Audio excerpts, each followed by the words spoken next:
Welcome to SKP shorts. South Africa series. ఈ South Africa series అనేది చాలా చాలా క్లిష్టమైన సిరీస్ ఇండియాకి. ఎందుకంటే ఇండియా గెలిచిన టెస్ట్ మ్యాచ్లో సౌత్ ఆఫ్రికాలో ఎన్ని అని అడిగితే ఎన్ని 4. 2006లో గెలిచారు, తర్వాత 2010-11 సిరీస్లో గెలిచారు, ఆ తర్వాత 2018లో ఒకసారి, లాస్ట్ టైం సెంచురీలో ఒకసారి. కేవలం 4 సార్లు మాత్రమే గెలిచారు. చాలాసార్లు ఇన్ఫ్యాక్ట్ మెనీ టైమ్స్ ఒక్క మ్యాచ్ కూడా గెలవకుండా కూడా వచ్చారు. 2013లో ఫస్ట్ మ్యాచ్ ఆల్మోస్ట్ గెలిచేవాళ్లే, సౌత్ ఆఫ్రికా కూడా ఆల్మోస్ట్ గెలిచేది, కానీ ఆ మ్యాచ్ డ్రాగా ఎండ్ అయింది. ఆ మ్యాచ్లో విరాట్ అద్భుతమైన రీతిలో ఆడాడు, చేతేశ్వర్ పుజార్ అద్భుతమైన రీతిలో ఆడాడు, బట్ సౌత్ ఆఫ్రికా ఆల్మోస్ట్ చేస్ డోన్ అరౌండ్ 450 అంత టార్గెట్. అది డ్రా మ్యాచ్గా ముగిసింది. Second match was last match ఆ టెస్ట్ సిరీస్కి, అండ్ అయిపోయింది. ఆ మ్యాచ్ కూడా ఇండియా ఓడిపోవడం అనేది చూసాం 2013-14 ఆ టైంలో. ఇదే టైంలో 13-14 ఆఫ్టర్ సచిన్ తెండూల్కర్స్ రిటైర్మెంట్ అప్పుడైంది. ఆ తర్వాత మళ్ళీ 2017-18లో ఇండియా సౌత్ ఆఫ్రికాకి వెళ్ళినప్పుడు అక్కడ ఫస్ట్ 2 మ్యాచెస్లో టీమ్ సెలెక్షన్ సరిగా లేదు. ఆ తర్వాత లాస్ట్ మ్యాచ్లో జోహానెస్బర్గ్లో it was unplayable pitch, but grit, determination, courage అంతా కూడా కోహ్లీ అండ్ రహానే చూపించారు. అండ్ ఆ తర్వాత బౌలర్స్ కూడా డిడ్ ద ట్రిక్ అండ్ ఆ మ్యాచ్ గెలిచారు. బట్ అప్పటికే ఫస్ట్ 2 మ్యాచ్లు ఓడిపోయారు. లాస్ట్ సిరీస్ కేఎల్ రాహుల్ అద్భుతంగా స్టార్ట్ చేశాడు 100తో, బట్ ఆ తర్వాత నెక్స్ట్ 5 ఇన్నింగ్స్లో Indian batting did not do well, 2 ఇన్నింగ్స్లో India bowling did not do well. So దాంతో వాళ్ళ టార్గెట్ స్కోర్ చేసేసారు, వాళ్ళు కూడా ఆ సిరీస్ గెలుపు అనేది లభించింది. అసలు సౌత్ ఆఫ్రికాకి ఇండియాకి టెస్ట్ మ్యాచ్కి సంబంధించి ఒక పెద్ద అవినాభావ సంబంధం అనేది ఉంది. ఎందుకంటే సౌత్ ఆఫ్రికా వాళ్ళ మీద క్రికెటింగ్ బ్యాన్ అనేది విధించబడడం జరిగింది. ఆ బ్యాన్ ఎత్తిన తర్వాత India was the first country వాళ్ళని ఆహ్వానించడానికి, ఇండియా కూడా వెళ్ళి వాళ్ళతో టెస్ట్ సిరీస్లు కానీ వన్డే సిరీస్ కానీ సమకూర్చుకొని రావడానికి. ఆ బైలాటరల్ టైస్ అనేవి ఒక డిప్లొమాటిక్ టైస్గా కూడా మారాయి, పొలిటికల్లీ ఆల్సో ఇంక్లూసివ్ టైస్గా కూడా మారాయి, అండ్ తద్వారా చాలా అద్భుతమైన రీతిలో అది హెల్ప్ అయింది కూడా. ఇన్ఫ్యాక్ట్ సౌత్ ఆఫ్రికా సిరీస్ వాళ్ళు ఇండియాలో ఆడడానికి వచ్చినప్పుడు వాళ్ళు అడిగారు, ఈ క్రికెట్ని మా కంట్రీలో బ్రాడ్కాస్ట్ చేయాలంటే మీకు ఎంత పైసలు ఇవ్వాలి అని. అప్పటిదాకా ఇండియాకి తెలియదు ఇట్లా డబ్బులు కూడా వస్తాయా బ్రాడ్కాస్ట్ రైట్స్ వల్ల అని. ఇప్పుడు బ్రాడ్కాస్ట్ రైట్స్ వల్ల ఎన్ని డబ్బులు వస్తున్నాయో చూసుకోండి. So in a way both of the cricketing nations benefited from each other. ఇప్పటికీ వెంకటపతిరాజు గారు నాకు చెప్తూ ఉంటారు, 92లో నెల్సన్ మండేలాని గెలిచిన అప్పటిదాకా వికెట్ రాలేదు, దానికి షేక్ హ్యాండ్ ఇచ్చిన వెంటనే 3 వికెట్లు తీసే అన్నారు ఆయన. సో అలాగే ఆయనకి మంచి ఫ్రెండ్స్ ఉన్నారు అక్కడ, మెక్మిలన్ లాంటి వాళ్ళు మంచి ఫ్రెండ్స్ ఉన్నారు. సచిన్ తెండూల్కర్ ఆల్సో ఇప్పుడు చెప్తూ ఉంటాడు అక్కడ ఐ లైక్ ద కంట్రీ అని చెప్పేసి చెప్తూ ఉంటాడు. Azhar and Sachin at Cape town, వామ్మో అసలు ఆ ఇన్నింగ్స్ చూస్తే చాలా చిన్నగా ఉన్నాను. అప్పుడప్పుడే ఆ క్రికెట్ అంటే, ఆ పిచ్ కానీ క్రికెట్ అంటే ఇన్ఫ్లుయెన్స్ కానీ అవుతున్న టైంలో almost at run a ball Azharuddin and Sachin Tendulkar బ్రిలియంట్గా ఆడారు. ఆ పుస్తకం కూడా ఉంది, రీసెంట్గా కూడా అది లాంచ్ అవ్వడం అనేది చూసాం. ఆ పుస్తకం కూడా మళ్ళీ దాని గురించి మాట్లాడుకోవడం కూడా చూసాం. ఆ పార్ట్నర్షిప్ గురించి one of the finest and the best partnerships అది.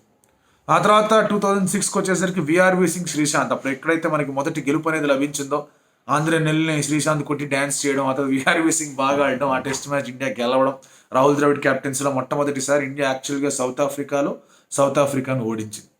So it is a big history, cricketing history వీళ్ళిద్దరి నేషన్స్ మధ్య. సౌత్ ఆఫ్రికా వచ్చినప్పుడు దే ఆల్సో డిడ్ వెల్, వాళ్ళు కూడా బాగా ఆడుతూ వచ్చారు. ఇండియన్ కండిషన్స్ మీద సిరీస్ స్క్వేర్ చేసుకుంటూ వెళ్ళడం, సిరీస్లో అద్భుతంగా ఆడుతూ వెళ్ళడం. ఫ్రమ్ 2015 ఆన్వర్డ్స్ వాళ్ళు అసలు ఎక్కడ కూడా ఇండియాలో ఆడడానికి ఏమాత్రం కూడా సరిపోని విధంగా తయారయ్యారు వాళ్ళు. India of course did better. వాళ్ళు సౌత్ ఆఫ్రికా వాళ్ళు ఇండియాలో చేయడం కన్నా ఇండియా వెంట డిడ్ బెటర్. మరి ఇండియాకి సౌత్ ఆఫ్రికాకి సంబంధించిన ప్రాబ్లమ్స్ ఉన్నాయి. సేనా కంట్రీస్ మనం మాట్లాడుతూ ఉంటాం, south Africa, England, New Zealand, Australia. South ఆఫ్రికాలో ప్రాబ్లం ఎందుకు అని మాట్లాడుకుంటే కనుక ఆస్ట్రేలియాలో it is more of bounce. మీకు సీమ్ అంత పెద్దగా అవ్వదు, స్వింగ్ అనేది very rare, it's a batting surfaces. ఆ బౌన్స్ అండ్ ఆ పేస్ వల్ల ఇబ్బంది అవుతుంది. అందుకే traditionally India had got better tours. 2011 ఒకటి పక్కన పడేయండి, కానీ మిగతా టూర్స్ వర్ గుడ్ ఇండియాకి. ఎస్పెషల్లీ 2003-04 బాగా జరిగింది. ఆ తర్వాత మళ్ళీ మీకు 18 బాగా జరిగింది. తర్వాత మన రిషబ్ పంత్ కొట్టిన 2021 సిరీస్ కూడా బాగా జరిగింది. అండ్ ఇండియా వెళ్ళినప్పుడల్లా కూడా they were able to draw more matches. ఆస్ట్రేలియాలో ఇండియా బాగా ఆడిన సందర్భాలు పెరుగుతూ వచ్చాయి. England, New Zealand it's more of swing, and England వచ్చేసరికి it's more of conditions also. ఆ కంప్లీట్ డ్రాస్టిక్ చేంజ్ ఉంటుంది. ఎందుకంటే ఇంగ్లాండ్లో మ్యాచ్లు అనేవి జూలైలో అప్పుడప్పుడు షెడ్యూల్ అవుతాయి. అప్పటిదాకా ఇండియాలో ఎండలు వాయించి వదిలి పెడితే అక్కడికి వెళ్ళేసరికి ఫుల్ చలి ఉంటుంది, మామూలు చలి ఉండదు అక్కడ. సో ఇంగ్లాండ్ కండిషన్స్కి అలవాటు పడడం, తర్వాత గ్రిప్ కానీ ఆడే విధానాన్ని కానీ వాటన్నిటికీ కూడా ఎఫెక్ట్ అవ్వడం, స్వింగింగ్ కండిషన్స్ వల్ల ఇబ్బంది అవ్వడం అనేది కనిపిస్తూ ఉంటుంది. New Zealand we won the series in 2008-09, 2013-14 వీక్ కూడా squared the series. In fact won the series. First match దగ్గరకు వచ్చి ఓడిపోయారు, సెకండ్ మ్యాచ్లో క్యాచ్ డ్రాప్ అయింది, మెక్కలంది, ఆయన 300 కూడా కూర్చున్నాడు. ఆ మ్యాచ్ డ్రా అయింది. సో అక్కడ కూడా problem is about conditions and swing. Too much of swing లభిస్తుంది అక్కడ కండిషన్స్ వల్ల. అందుకే ఇంగ్లాండ్ న్యూజిలాండ్ ఛాలెంజ్ అది. సౌత్ ఆఫ్రికా విషయానికి వచ్చేస్తే కనుక the big challenge here is ball swing అవుతుంది, సీమ్ అవుతుంది, రెండు జరుగుతాయి. There is significant support from the pitch with respect to seam moment, and at the same time there is also significant conditions ఉన్నాయి. Overcast conditions అవ్వచ్చు, లేకపోతే మామూలు మిగతా ఈ టెస్ట్ మ్యాచ్ జరిగే టైంలో కొన్ని ఓవర్కాస్ట్ కండిషన్స్ నడుమే జరుగుతుంది టెస్ట్ మ్యాచ్ కూడా. సో అక్కడ కూడా you will find swing. Southern హెమిస్ఫియర్లోకి వెళ్తున్నప్పుడు మనకి ఇక్కడ వింటర్ కానీ వాళ్ళకి అప్పుడప్పుడే మెల్లమెల్లగా స్టార్ట్ అవుతూ ఉంటుంది. సమ్మర్ వాళ్ళకి అప్పుడే క్రికెటింగ్ సీజన్ అనేది ఇన్ఫాక్ట్ వాళ్ళకి స్టార్ట్ అవుతూ ఉంటుంది. సో అటువంటి టైంలో ఆ స్ప్రింగ్ సమ్మర్ మధ్యలో ఆ కండిషన్స్ అవన్నీ కూడా బాగా కండ్యూసివ్గా ఉంటాయి. అండ్ పిచ్ నుంచి కూడా బాగా సపోర్ట్ అనేది లభిస్తుంది. పేస్ ఉంది, బౌన్స్ ఉంది, సీమ్ ఉంది, స్వింగ్ ఉంది, ఇలా ఉంది కాబట్టి ఇబ్బంది ఉంటుంది. అండ్ సీమ్ అండ్ స్వింగ్ అయిన సందర్భాల కన్నా సీమ్ అయిన సందర్భాలు కూడా చాలా గట్టిగా ఉన్నాయి సౌత్ ఆఫ్రికా. అండ్ వాళ్ళ దగ్గర always they had express fast bowlers. 92 దగ్గర నుంచి చూసుకుంటే కనుక Allan Donald ruled most of that decade. ఆ తర్వాత మీకు షాన్ పోలాక్ అంత పేస్ లేకపోయినా కూడా genuine swing and seam bowler, బాగా అద్భుతమైన స్వింగ్ లభించే తనకి. బట్ తనతో పాటు దాని కేమ్ డేల్ స్టీన్. సో అక్కడ ఉన్నప్పుడు బాగా ఇబ్బందులు అయ్యాయి. అట్ ద సేమ్ టైం వాళ్ళ దగ్గర ఎప్పుడు కూడా మంచి మంచి పేసర్స్ ఉండేవాళ్ళు. ఆంధ్రనేల గురించి ఇందాకే మనం మాట్లాడుకున్నాం. మకాయ ఎన్టీని బాగా బౌలింగ్ వేసేవాడు. Rabada of course is now there. తర్వాత మీరు ముందు మాట్లాడుకుంటే కనుక వాళ్ళకి వర్నన్ ఫిలాండర్ లాంటి వాళ్ళు కూడా వచ్చి బౌలింగ్ బాగా వేస్తూ వెళ్ళేవాళ్ళు. జాక్ క్యాలిస్ అద్భుతమైన రీతిలో ఎక్స్ప్లాయిట్ చేసేవాడు. లాన్స్ క్లూజ్నర్ బాగా బౌలింగ్ వేసేవాడు. వీళ్ళందరూ కూడా ఆ కండిషన్స్ని అద్భుతంగా యూటిలైజ్ చేసుకున్నవాళ్ళు. ఇండియా ప్రాబ్లం ఏంటంటే India place most of it's test cricket at home. అక్కడ మీరు స్పిన్నర్ల మీద ఎక్కువగా రిలై అవుతారు. సో 2001లో ఎప్పుడైతే ఇండియా వెళ్ళిందో అసలు బౌలర్స్ ఏమీ చేయలేకపోయారు ఆ సిరీస్లో.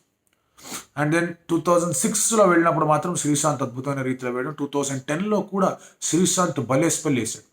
ఇన్ఫ్యాక్ట్ 2010లో శ్రీశాంత్ అసలు వేసిన deliveries to Jacques Kallis, especially second test match డర్బన్లో ఒక బాల్ జబ్బనట్లు లేచింది. అర్థం కాలేదు జాక్స్ క్యాలిస్కి. ఫస్ట్ ఇన్నింగ్స్లో ఆ మ్యాచ్లో రన్అట్ అయ్యాడు నాన్ స్ట్రైకర్స్ ఎండ్లో. బౌలర్ చేతి వేలి నాన్ స్ట్రైకర్ ఎండ్లో రన్అట్ అయ్యాడు. సెకండ్ ఇన్నింగ్స్లో మాత్రం భలే బాల్ వచ్చింది. క్యాలిస్ ఆ మొత్తం 3 మ్యాచ్ల టెస్ట్ సిరీస్లో కేవలం 2 ఇన్నింగ్సే సరిగ్గా ఆడాలి. మిగతా 4 ఇన్నింగ్స్ ఎరక్కొట్టాడు. ఆ 3 ఇన్నింగ్స్ ఎందుకంటే ఒక దాంట్లో ఇన్నింగ్స్ డిఫీట్ అయింది. మిగతా 3 ఇన్నింగ్స్లో ఎరక్కొట్టాడు, సెంచరీలు కొట్టాడు. ఆ 2 ఇన్నింగ్స్ ఆడలేదు. ఆ 2 ఇన్నింగ్స్ ఆడిన టెస్ట్ మ్యాచ్ ఇండియా గెలిచింది. సో ఇండియా ఇప్పుడు బుమ్రాన్ చూసుకుంటే కనుక is a terrific bowler on this conditions. ఎందుకంటే పర్ఫెక్ట్ సీమ్ బౌలర్. తను చిన్న మూమెంట్ ఉంటుంది బట్ తను బౌన్స్ జనరేట్ చేయగలడు. సీమ్ బాగా స్ట్రాంగ్గా ఉంటుంది. India will be disappointed that Shami లేడు. 2013లో ఇండియా వెళ్ళినప్పుడు ఫస్ట్ టెస్ట్ మ్యాచ్లో షమీ కన్నా జహీర్ ఖాన్ మీద ఎక్కువ నమ్మకం చూపించాడు ధోని. బట్ ఓవరాల్గా టెస్ట్ మ్యాచ్లో 6 వికెట్లు 7 వికెట్లు తీశాడు షమీ. బట్ ఆ తర్వాత Shami's improvement on seam friendly conditions. ఆస్ట్రేలియాలో చూస్తే ఎందుకంత స్ట్రాంగ్ అయ్యాడో మనం మాట్లాడుకుంటాం. సీమ్ ఫ్రెండ్లీ కండిషన్స్లో షమీకి బాల్ ఇచ్చామంటే కనుక ఇంకంతే సంగతులు. సో ఆ సిగ్నిఫికెంట్ సీమ్ మూమెంట్ అనేది సౌత్ ఆఫ్రికాలో గట్టిగా ఉంటుంది కాబట్టి బ్యాటర్స్ కూడా ఇబ్బంది. అండ్ వాళ్ళు కూడా కొంచెం కేర్ఫుల్గానే ఉంటారు. ఎందుకంటే లాస్ట్ టైం మీరు అబ్జర్వ్ చేసుకుంటే కనుక అన్ని సైడ్స్లో బ్యాటింగ్ ఫెయిల్. వాళ్ళు 4th innings of second and third test మ్యాచ్లో ఆడారు. ఆ స్కోర్ అనేది కొట్టారు. India got carried away with their bowling. కానీ అదర్వైజ్ అన్ని విధాలుగా కూడా బాగా అద్భుతంగా హెల్ప్ అయిన సర్ఫేస్ అది స్పిన్కి. అండ్ ఇండియన్ బౌలింగ్ కూడా బాగుంది. సో ఇప్పుడు సిరాజ్ బాగున్నాడు, బుమ్రా బాగున్నాడు, ప్రసిద్ధ్ మొన్న ఏ గేమ్లో హ్యాట్రిక్ కూడా కొట్టాడు, లాంగ్ స్పెల్స్ వేయగలిగే ముఖేష్ ఉన్నాడు, కాస్త బ్యాటింగ్ అబిలిటీ ఉండి ఓవర్సీస్లో ఖచ్చితమైన ప్రిఫరెన్స్గా కనిపించే శార్దుల్ ఠాకూర్ ఉన్నాడు. సో ఇలా పేస్ బ్యాటరీ బాగానే ఉంది. సైనీ పేస్ బ్యాటరీ బాగానే ఉంది. కానీ పాయింట్ ఏంటంటే again they have to get there team right. ఎందుకు టీమ్ రైట్ అనే క్వశ్చన్ మాట్లాడుతున్నాడు. ఇండియాలో ఆడేటప్పుడు మీరు 3 స్పిన్నర్లతో ఆడతారు, అవుట్ సైడ్ వెళ్ళినప్పుడు ఒకే స్పిన్నర్తో ఆడతారు. ఇండియన్ కండిషన్స్లో ఆడే టెస్ట్ మ్యాచ్లు మీరు గెలిచేస్తారు. వెంటనే మళ్ళీ అవుట్ సైడ్ వెళ్ళినప్పుడు మీరు టీం మార్చే ప్రయత్నం చేస్తారు. దానివల్ల సరైన రీతిలో టీం కుదురుకోదు. You look at New Zealand, you look at Australia, ఎవరైతే టెస్ట్ మ్యాచెస్లో వరల్డ్ టెస్ట్ ఛాంపియన్షిప్ గెలిచారో వాళ్ళు హోమ్ కండిషన్స్లో ఏ టీంతో అయితే ఆడతారో అదే టీంతో వాళ్ళు ఇంగ్లాండ్లో జరిగిన టెస్ట్ మ్యాచ్లో కూడా ఆడారు. ఇండియా ఆ పని చేయట్లా. అండ్ ఎంత అన్ఫార్చునేట్ థింగ్ అంటే 489 వికెట్లు తీసిన Ravichandran Ashwin will not be considered ఒకవేళ ఓవర్కాస్ట్ కండిషన్స్ ఉన్నాయంటే. సో అది మార్చాలి. బట్ ఈసారి పెద్ద సమస్య వచ్చిందంటే had Shami been available. Shami కనుక మీకు అవైలబుల్గా ఉన్నాడంటే probably they would have gone with 3 seamers and 2 spinners. ఎంత అది క్రికెటింగ్ అక్యుమెన్కి అగేన్స్ట్గా ఉన్నా, ఏంటి ఇది ముగ్గురు ఏనా ఎవరన్నా ఉంటే బాగుంటుందని మాట్లాడినా, ఒక pacer will not remain fresh అని చాలామంది మాట్లాడినా కూడా షమీ ఉండుంటే I feel they would have gone with both Ashwin and Jadeja. Shami లేడు కాబట్టి ఇంకొక పేసర్ అవసరం అనేది ఖచ్చితంగా కనిపిస్తుంది. ఆ లోటు 2 పేసర్లు భర్తీ చేయాలి కాబట్టి I don't think Ashwin will be a part of the team. Jadeja is a better batter and at the same time better fielder. ఆ తర్వాత మీకు బౌలింగ్లో కూడా బాగానే తన ఇంప్రూవ్మెంట్స్ అనేవి కనిపించాయి ఇంగ్లాండ్లో వెళ్ళినప్పుడు. సో ఆ ఆలోచనలు కనిపిస్తాయి. ఆస్ట్రేలియాలో you can still go with 2 spinners, ఎందుకంటే అది బౌన్సీ వికెట్ అదంతా కూడా ఉంది. ఇంగ్లాండ్లో ఆల్సో ఇక్కడ 1 with 2 స్పిన్నర్స్ వాళ్ళు అటు ఇటు చేశారు. అశ్విన్ వద్దనుకున్నారు, అది కొంప ముంచింది, అది వేరే విషయం. బట్ అదే అశ్విన్ లేకుండా 4 టెస్ట్ మ్యాచ్లు ఆడినప్పుడు 2 టెస్ట్ మ్యాచ్లు గెలిచారు, ఒక టెస్ట్ మ్యాచ్ ఆల్మోస్ట్ గెలిచారు. But that was a different scenario. So India ఏ కాంబినేషన్తో వెళ్తుంది అనేది ఇంట్రెస్టింగ్గా ఉంటుంది. Sachin Tendulkar has been a phenomenal batter in South African conditions. No other batter తనకి దగ్గర కూడా రాలేకపోయారు. అండ్ ఇప్పుడున్న కరెంట్ లాట్ ఆఫ్ బ్యాటర్స్లో వాళ్ళ యావరేజెస్ అన్నీ కూడా డ్రాప్ అవుతాయి సౌత్ ఆఫ్రికాలో. సరే యశస్వి జైస్వాల్ కానీ, గిల్ కానీ, అయ్యర్ కానీ వీళ్ళెవరు ఆడేది లేదు సౌత్ ఆఫ్రికన్ సాయిల్ మీద. కేఎల్ రాహుల్ యావరేజ్ డ్రాప్ అవుతుంది. తన ఇప్పుడున్న టెస్ట్ యావరేజ్కి దీనికి ఒక 11 పాయింట్స్ ఎంతో డ్రాప్ అవుతుంది. రోహిత్ శర్మ యావరేజ్ అయితే చాలా చాలా డ్రాప్ అవుతుంది, దాదాపు 30 పాయింట్లు డ్రాప్ అవుతుంది. 44 ఎంత ఉన్నట్టు తన average. It comes down to 15 or something south African conditions మీద. 2018లో ఒక టెస్ట్ మ్యాచ్ ఆడాడు, అక్కడ తను సరైన రీతిలో ఆడలేకపోయి లాస్ట్ సిరీస్ తను ఎలాగో ఆడలేదు. సో అది సరే, అది దట్ ఈస్ ఓన్లీ ఇన్నింగ్స్ తక్కువ ఉన్నాయని చెప్పేసి మాట్లాడుకోవచ్చు. బట్ యా కన్సిడరింగ్ ఇప్పుడు పుజారా ఆడాడు, Pujara went for 3 tours, Pujara లేడు ఇప్పుడు సౌత్ ఆఫ్రికన్ సాయిల్ మీద. అండ్ అందుకే ఒక ఫ్రెష్ నెంబర్ 3 రూపంలో గిల్ని చూడొచ్చేమో. కోహ్లీ యావరేజ్ అనేది బాగుంది. Kohli average around 51 point something. 2013-14 సిరీస్కి వెళ్ళినప్పుడు ఈ గాట్ సెంచరీ, దాంట్లో 96 కొట్టాడు, బాగా ఆడాడు. ఆ తర్వాత 2018లో he got some good runs. Last time వెళ్ళినప్పుడు కూడా మంచి 79 దాకా రన్స్ అనేవి వచ్చాయి. So he played well. But at the same time ఒకేలా కూడా Rohit Sharma's innings are few. So అతన్ని మనం మాట్లాడుకోవడానికి లేదు. So there is lot of inexperience in the top order. కోహ్లీని మినహాయించి జైస్వాల్కి ఫస్ట్ టైం, గిల్, కేఎల్ రాహుల్ కూడా పెద్ద ఎక్స్పీరియన్స్ లేదు. లాస్ట్ ఓవరే వీళ్ళు 3 టెస్ట్ మ్యాచ్లో ఒక సెంచరీ అనేది ఉంది ఇదే సెంచురియన్ గ్రౌండ్ మీద. సో అది కాస్త హెల్ప్ అయ్యే విధంగా కనిపించచ్చేమో. అయ్యర్కి మళ్ళీ ఎక్స్పీరియన్స్ లేదు. సో ఆ బ్యాటింగ్ అనేది కాస్త ఒక రకంగా చెప్పాలంటే కొంచెం ప్రెషర్గా ఉందా లేకపోతే ఏముందా అని మాట్లాడుకున్నా, with all that big names India's batting is still inexperienced. So ఆ ఛాలెంజ్ని ఎట్లా వాళ్ళు అధిగమిస్తారనేది చూడాలి. And Rohit Sharma has been in good form, 1 day white ball form, దాన్ని అట్లాగే కంటిన్యూ చేసి బాగా ఆడాడంటే if he can provide good starts, Virat Kohli can hold the ground. మిగతా యంగ్స్టర్స్ అందరూ కూడా వాళ్ళతో అడ్వాంటేజ్ ఏంటి అంటే they play counter attacking cricket. వాళ్ళు ఎక్కడ కూడా టెస్ట్ మ్యాచ్ అనగానే జాగ్రత్తగా ఆడాలి, ఎక్స్ట్రా షెల్లోకి వెళ్ళి ఆడాలని ఆడే ప్లేయర్లు కాదు.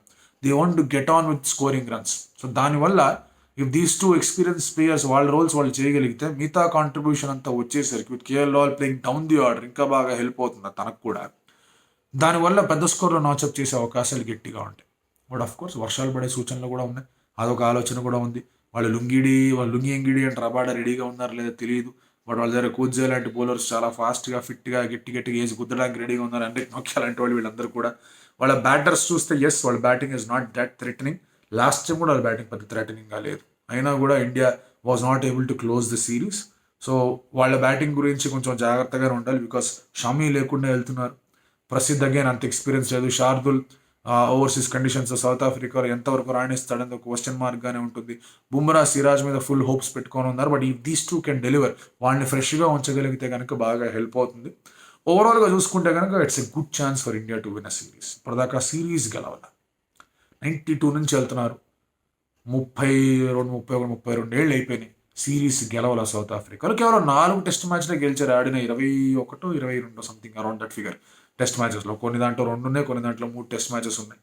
మంచి మెమరబుల్ నాక్స్ ఉన్నాయి. Sachin Tendulkar 50th century South ఆఫ్రికాలోనే వచ్చింది, 51st సెంచరీను సౌత్ ఆఫ్రికాలోనే వచ్చింది. His last test match century came in South Africa. Rahul Dravid గురించి మాట్లాడుకుంటే తనకి అద్భుతమైన నాక్స్ ఉన్నాయి. ఇక్కడ India's first ever test victory కేమంటే హిస్ క్యాప్టెన్సీ, అది కూడా ఉంది. లక్ష్మణ మ్యాచ్లో చాలా బాగా ఆడాడు. అఫ్ కోర్స్ వాళ్ళకి పెద్ద రన్లు లేకపోయినా వాల్యుబుల్ రన్స్ అనేవి లక్ష్మణ్ గంగూలీ కూడా స్కోర్ చేసిన సందర్భాలు ఉన్నాయి టెస్ట్ మ్యాచ్ క్రికెట్లో. Kumble always enjoyed bowling, extra bounce ఉంటుంది కాబట్టి. జాక్ లాస్ట్ సిరీస్ ఈ కుడ్ నాట్ పర్ఫామ్ అంతగా ఆ స్థాయిలో. ఆ ఫస్ట్ టెస్ట్ క్లోజ్ చేసి ఉండాల్సింది, కుదరలేదు. బట్ ఇప్పుడున్న ఇంత అద్భుతమైన పోటెంట్ అటాక్తో ఇండియా హ్యాస్ ఎ ఛాన్స్.